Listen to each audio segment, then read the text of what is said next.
তারিখে আমার এমনি পাচ্ছে আব্বা আমার বিয়ে করো বিয়ে করো বিয়ে করো হ্যাঁ খালি কামে মনোযোগ দিন। ডিভোর্সের 1 সপ্তাহ পর নতুন বিয়ে, কিন্তু এত তাড়াতাড়ি সিদ্ধান্ত কেন সেটাই বিস্তারিত জানতে চাইবো পুরো পরিবার এবং কনে এবং বরের কাছ থেকে। দর্শক চলে যাচ্ছি এখন বরের কাছে। ভাই একটু আগায় আসেন। তো এখন হলো আপনারা তো আজকে ফুলসজ্জারা খুব আনন্দময়, তো এলাকায় একটা চাঞ্চল্যকর হয়ে গেছে, সেটা হলো আপনার স্ত্রী এখন বর্তমানে, তো এর আগে নাকি একটা ডিভোর্স হয়েছিল, আর ডিভোর্সে মানে 1 সপ্তাহের ভিতরে সিদ্ধান্ত নিল যে নতুন একটা বিয়ে করবে। তো এই বিষয়টা আপনার কেমন লাগতেছে? আমার কাছে সেই লাগতেছে, কারণ আমি আব্বার অনেকবার কইছি তারিখে আমার এমনি পাচ্ছে আব্বা আমার বিয়ে করো বিয়ে করো বিয়ে করো হ্যাঁ খালি কামে মনোযোগ দিতে, আর বিয়ে করাইলে না আমি কামে মনোযোগ দিব। আমি কইছি আব্বা তুমি খালি কোনো রকম আমার একটা বিয়ে করাই দাও, আমি কামে মনোযোগ দিব। এর মাঝখানে ও জানি কই থেকে আমার খোঁজ খবর পায়া যে বিয়া পাগলা একটা পাইছি, আয়া কইতেছে তুমি কি আমার 1 সপ্তাহের মধ্যে বিয়ে করবো। আমি কোনো 1 সপ্তাহ ব্যবসা না, আজকেই তোমার করবো। এর কারণ না কারণ ডিভোর্স দিয়েছে, সেটা আমার দেওয়ার বিষয়টা। আমি যে বিয়ে করতে পারতেছি এই খুশিতেই তো আমার মাথা খারাপ, আমি পাইয়া গেছি আমার বউ, আমার আর কিছু লাগতো না। তো এখন এই আশেপাশে এলাকাবাসীরা যদি বলে যে আপনি এখনো বিয়ে করে নতুন বিয়ে, কিন্তু একটা ডিভোর্সি মেয়ে বিয়ে করছে, পুরো ডিভোর্স মিভোর্স না, আমার বিয়ে করা দরকার, আমি বউ পাইছি, এর তো খুশি আর কি থাকে, কি কও? হ্যাঁ তো দর্শক আসলে আমরা মূল ঘটনায় এখনো যাইতে পারিনি, তবে বরের যে একটা অনুভূতি সেটা কিন্তু প্রকাশ করলো। তো এখন আমরা চলে যাব সরাসরি একটু নববধূর কাছে।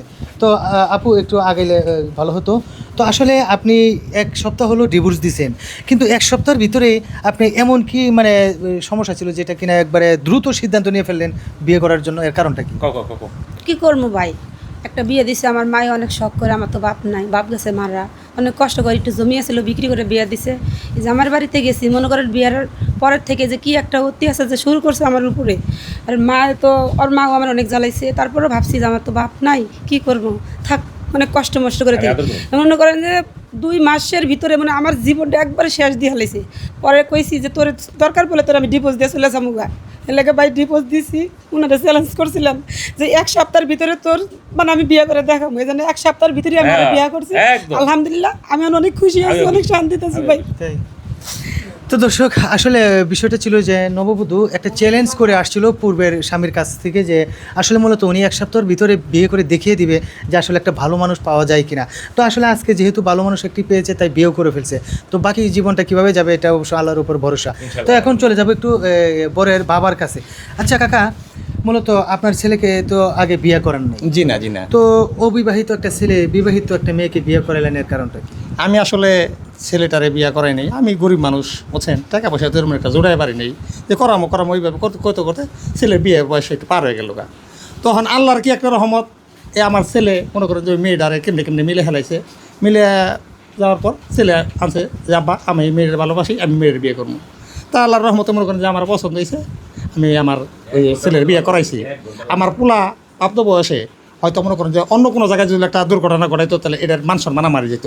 আমার পোলা যে কামটা করছে অত্যন্ত ভালো কাজ করছে, এবং এই বিয়ে আমি মাইনে নিছি এবং বউ মাইনে নিছি বুঝছেন। আমার কাছে খুব ভালো লাগছে যে অঘটন ঘটানোর আগে বিয়ে শাদী বা গার্জেনরা করানি উচিত। যদি না করায় একটা দুর্ঘটনা ঘটতে পারে। আমার বউ যেই কথা কইছে, ওই যেই পোলার কথা বলছে, আমি ডাটা নিয়ে দেখছি ওই পোলাটাও জঘন্য ছিল, খারাপ ছিল, নেশা করছিল। হ্যাঁ, ওই পোলাটার থেকে আবার পোলার এখানে যে আইছে আমি অত্যন্ত ভালো মনে করছি। আমার পোলা, আমি, আমার স্ত্রী সবাই খাইটা এই বউরে কেমনে পালন লাগে এটা আমি পালবো। এবং আমি আমার বউরে, আমার তাপাতত দেওয়ার মতো কিছু নাই, আমার এই ঘড়িটা আমার বউরে আমি আজকে রাতে তারা গিফট করলাম। নাও। তো দর্শক আসলে এখানে মূলত যে পারিবারিকভাবে বিয়েটা হয়েছিল এটা সম্পূর্ণভাবে কিন্তু পরিবার থেকে একটা সম্মতি ছিল, যেটা কিনা একদম সহি। তো এখন চলে যাবো একজন প্রতিবেশীর কাছে। আচ্ছা ভাই, তো আসলে মূলত আজকে যে ঘটনাটি ঘটলো, একটি মেয়ে চ্যালেঞ্জ করে 7 দিনের ভিতরে বিয়ে করে ফেললো, এই বিষয়টা আপনি কীভাবে দেখছেন? এই বিষয়টা আমরা চিল্লাচিল্লি শুনি, আমরা আইলাম আসি দেখি ওনার 7 দিনের মধ্যে বিয়ে করছে। তবে এই হিসাবে একটা খুব ভালো হয়েছে ভাই, খুব সুন্দর হয়েছে, হয়তো মেয়েটা নষ্ট হয়ে গেল। না, উনি যে চ্যালেঞ্জ করছে ওনার চ্যালেঞ্জটা আল্লাহ পাক মনের আশা পূর্ণ করছে, চ্যালেঞ্জটা ওনার সুন্দর হয়েছে। তো দর্শক ভাইয়ের কথা শুনলাম, এখন ওইদিকে একজন মহিলা আছে, ওনার কাছে চলে যাব। আচ্ছা আপু, একটা ডিভোর্সি মেয়ে ঘরে মানে অনেক দিন থাকে, ধরেন 2, 4, 5 বছর 10 বছরও চলে যায়, এভাবে এতদিন ঘরে না থেকে তাড়াতাড়ি বিয়ে করাটা এটা কি আসলে ভালো সিদ্ধান্ত নাকি খারাপ সিদ্ধান্ত? ভালো সিদ্ধান্ত, তো ঠিক কামতে করছে। কারণ কিছু কিছু পুরুষেরা আছে না যে নির্যাতন করে, এত মারধর করে, সে তো যাচ্ছে না, থাকতেছে আমার সংসারে। আবার মনে করো যে আমি সাইডে দিলে মনে আর কখনো বিয়ে করতে পারবো না, মানে আমার ভবিষ্যৎটা এইভাবে যাইবো। আসে না এরকম কিছু ছেলে কিছু মেয়েরা, তো ও যে 1 সপ্তাহ পর বিয়ে করে দেখা যায় ভালো কাম করছে। ও একটা নারী না, ও তো বোঝে, সবই তো বোঝে, তারা অবুঝ না। লেগেছে বিয়ে করে দেখাচ্ছে 1 সপ্তাহের মধ্যে, ও তো 1 সপ্তাহ, আর আমি তো আজকে তালাক দিয়ে কালকেই বিয়ে করতাম। হ্যাঁ, তো দর্শক আসলে আপু সুন্দর একটা কথা বলছে যে আসলে মূলত এভাবে সারা জীবন বা 2-4-5 বছর ঘরে না থেকে তাড়াতাড়ি হুটহাট করে একটা সিদ্ধান্ত নয় সবচেয়ে বেটার। তো এখন চলে যাবো আরেকজনারই আছে তার কাছে। আচ্ছা, আপনিও তো এই প্রজন্মের একদম নতুন মানুষ, তো আপনারও তো স্বামী আছে, তো এখন হলো পারিবারিকভাবে তো ঝগড়া বিবাদ এটা স্বাভাবিক হইতেই পারে। তো এই যে ডিভোর্সের বিষয়টা, এটা কি হুটহাট করে সিদ্ধান্ত নেওয়া ভালো নাকি খারাপ? আসলে ডিভোর্সের বিষয় যেটা, এটা হুটহাট করে সিদ্ধান্ত নেওয়া ভালো না। কারণ হচ্ছে একটা জিনিস আগে দেখতে হবে, বুঝতে হবে। যখন দেখতেছি যে আমার দেওয়ালে পিঠ থেকে গেছে, আমি আর পারতেছি না, তখন যে হচ্ছে ডিভোর্সের সিদ্ধান্তটা নেওয়াই ভালো। তাই। জি। তো দর্শক আসলে আমরা আবারও একটু নববধূর কাছে চলে যাব শেষমেশ। তো আসলে আপু, আপনাদের দাম্পত্য জীবন সুখের হোক, এটা আমরা দর্শক যারা আছি সবাই কিন্তু দোয়া করব।